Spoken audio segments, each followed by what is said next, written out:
side.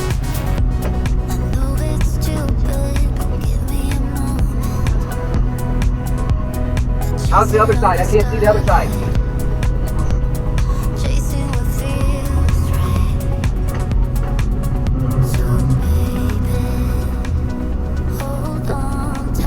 If it's not clear,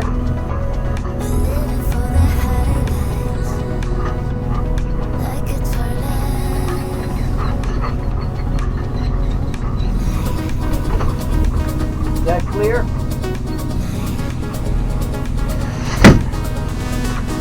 Welcome back to RV Adventures, and we're just moving right along on this trip to our maiden voyage, I should say, in our new 2021 Outlaw RV. I'm out here in the garage. Been doing some YouTube work and stuff here. Kind of concocted like a makeshift office. I purchased this little table here. It's been working well, but I think when we get back, before we go out again, I think I'm going to remove the Happy Jack benches in here, because they're not that comfortable and they take a whole lot of room, and you can't get back and forth out to the back patio or back into the RV rig. So I'm kind of designing an idea with some fold down worktops and stuff with monitors and stuff we can use back here. Cheryl can work and I can work.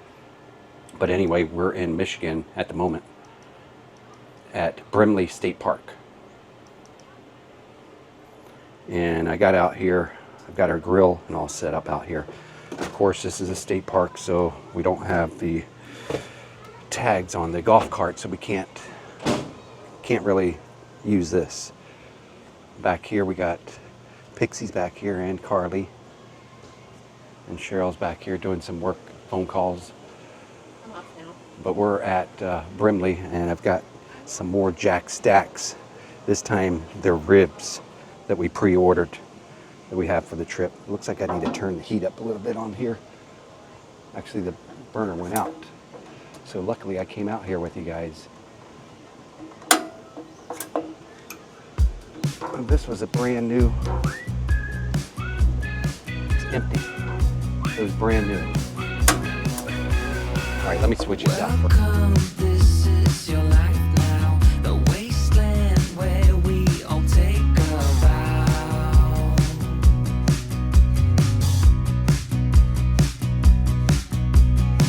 With some glow due to radiation, two heads where there usually is one unsung. All right, we're back in business. Swap the tank out. We have it laying in there now.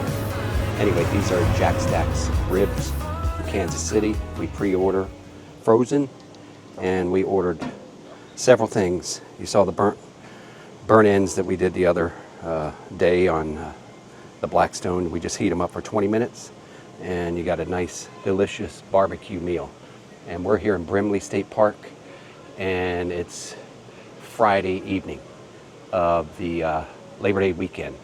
September 1st coming up here on Sunday, and this place is packed. We've never been in a park that was this busy before, and Cheryl explained it. It's like you're coming out to public fairgrounds or something for a concert or some kind of venue, but it's just everybody enjoying their own activities. And right beyond the woods over there, there's the beach. So it's got a beachfront here, and you can actually look over the beach and see the Canadian border over there, or the Canadian land. So this is how packed it is. One thing getting in here yesterday, I had a little accident. I mean, nothing that I can see, no damage, but we're backing in and I smacked that tree right there. I was looking back in my mirror and I saw, the tree right there, but I didn't notice how low that branch was hanging down. And it actually, we heard a crack and it smacked the awning up here. Our awning for our rear awning there, the actual case. But I don't see any damage. I was going real slow, so it probably just, you heard the initial crack. And so we dodged a bullet on that one. We don't have any rear campers right now.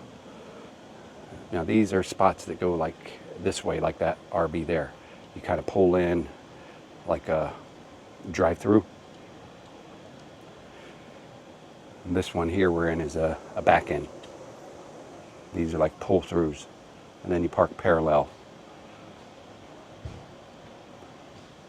So we're here for a couple more days. We're going to be leaving here on, let's see, we're going to be leaving here on Monday, the September 2nd, to cross the Canadian border.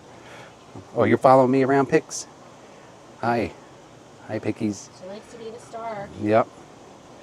She likes to be on every video. Oh, Carly wants to come see. We just got done going out for a walk exploring. All right, so there's one other issue I'm having with this rig, and it's with the batteries. Now, everything was working well when I had this set up, and we initially took off to the first state park in Jacksonville with our new lithium battery packs all wired in and installed, as you see here. Everything was working well, but on the last, I guess one of the last legs of the trip, heading up toward Michigan, I think, or to Ohio, battery lights went off and stuff like that, and the power shut off in the middle of traveling, and I didn't know what was going on. Ended up, the complete 800 amp hours battery pack was dead. So this thing is not charging with our, we got a Freedom X inverter, and maybe I might ask you, the audience, for some suggestions. I looked up the Freedom X, and it doesn't even state that it is a charger included in that inverter. So I'm not even sure how it's supposed to charge through the inverter. Like if you're plugged into shore power here, these are not charging. They've been stable now at like 95, 94% since I charged them up, because I had to stop. My resolution to this issue, until I figure it out, I stopped and I purchased this charger right here. And this is a 25 amp rapid charger. So I purchased that, and I hooked it up to the positive and negative to charge all the batteries, the whole, all 4 of those.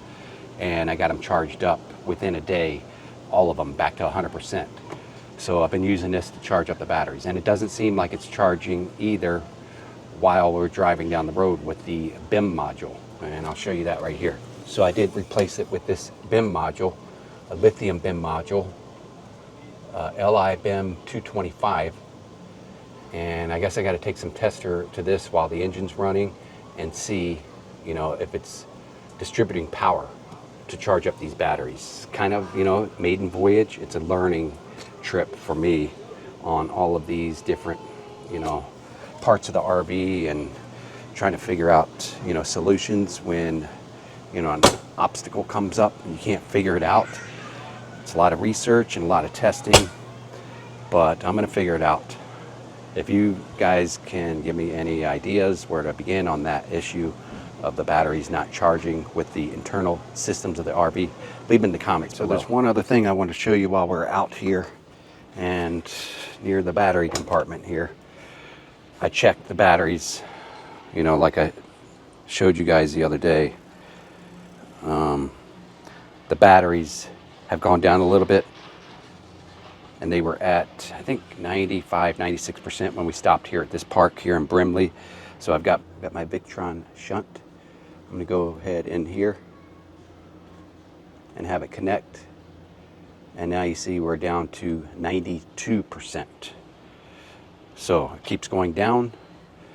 See, it's pulling a current 0.76 amps. I don't know what's pulling that current because we're plugged into shore power.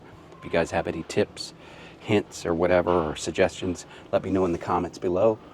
But so I'm going to go ahead and top this off because I know we're going to be here for a couple days. But I'm going to show you how I do that. I got this from Walmart. This I showed you was a 25 amp lithium battery charger. It can do all batteries, but see, it says it does do lithium. That's why I chose this one. And I do have an outlet right up here. Right up there is an outlet, and the unit will power on. Now I do have to make my connections, and what I'm doing here, and actually I'm going to unplug this because our connections, we don't want them to touch together. Here's our connections, and I'll show you how I'm connecting these to get the whole battery bank. See, I just wrap the cord down around the bottom here to the next door. And so I can close it to keep it weatherproof. I just wrap these in through here, through this strut here. Right here, this will come up through here. So here's my negative block, and all these batteries connect. The negative connects to this block, and I just pull off these little caps for the covers, plastic nut caps. And that's how I'll make my connection to the charger. So I go ahead and I can connect the positive here, connect the negative right here, and we've got our charger connected with the cord going up in there from the other compartment. So I can go ahead, this will shut. I come over here, go ahead and plug in our charger then. Go ahead and plug it in now to this outlet up here, and then we get charged right here. It automatically starts Li or lithium, and it's charging 3.1 volts. You'll see this icon start to illuminate there with the jumper cables, and it will start showing the symbol on the battery that it's charging. So that's my solution for now until we get up to Winnipeg and I have, a week to go ahead and troubleshoot this. So this is what I do for now. All right, we have a little issue here in the main room in our RV. There's drawers underneath the dinette booths here. And if you see this drawer here, we're trying to makeshift use it, but there's their dog food in there. The bottom of it has come out. So I got some brackets I picked up at Walmart or Lowe's, I forget, along the way, and I got to put the bottom back in here and reinforce it a little bit better. This one here seems to be all right so far. That's all the doggy stuff. And this was the doggy treats and food in here. So I'm going to fix this today.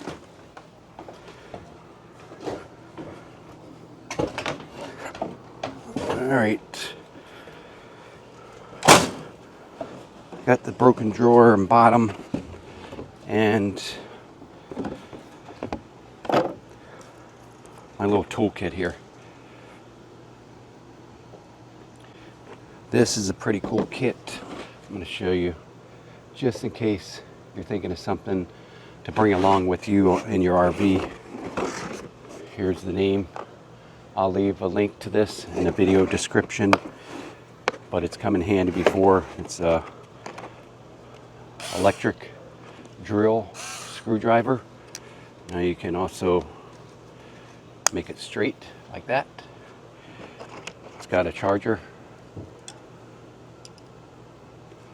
So I've already charged it up last night.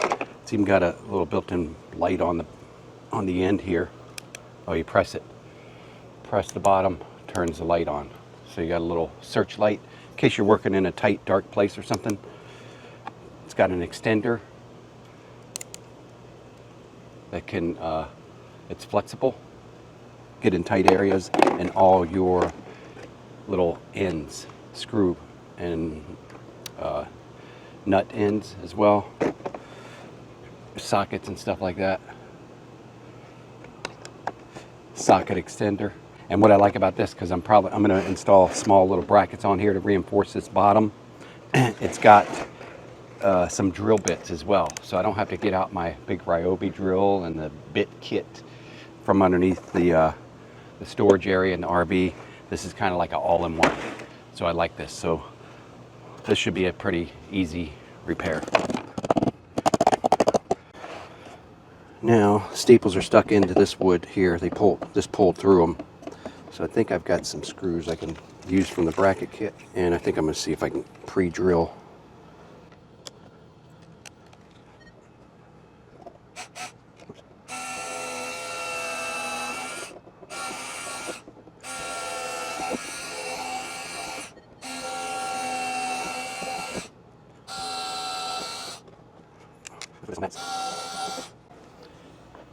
And I can put some down here.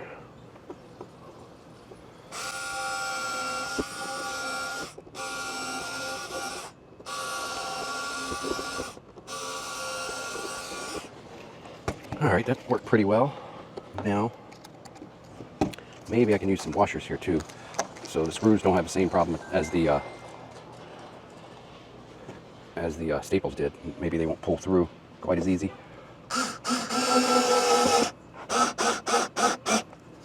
That's pretty nice. I got a couple packs assortment of some self-tapping screws that might be just the right length. I like to, when I go to a hardware store or something like that, just pick up a couple different sizes of screws, bolts, nuts, anything you can think of to have an assortment for little projects like this while out on the road in your RV. So I think I'm going to try these, and these are self-tapping, self-drilling, so I guess I might not need the drill bit for this. All right, we got it, guys. Our new, stronger drawer. Nuts are attached to the bottom there. Everything sturdy. The drawer bottom should not fall out anymore. So I'm going to go ahead and put this in, try it out, and pack up all of our tools. Of course, save our screws for the next project, probably the next drawer. There we go. New, stronger drawer.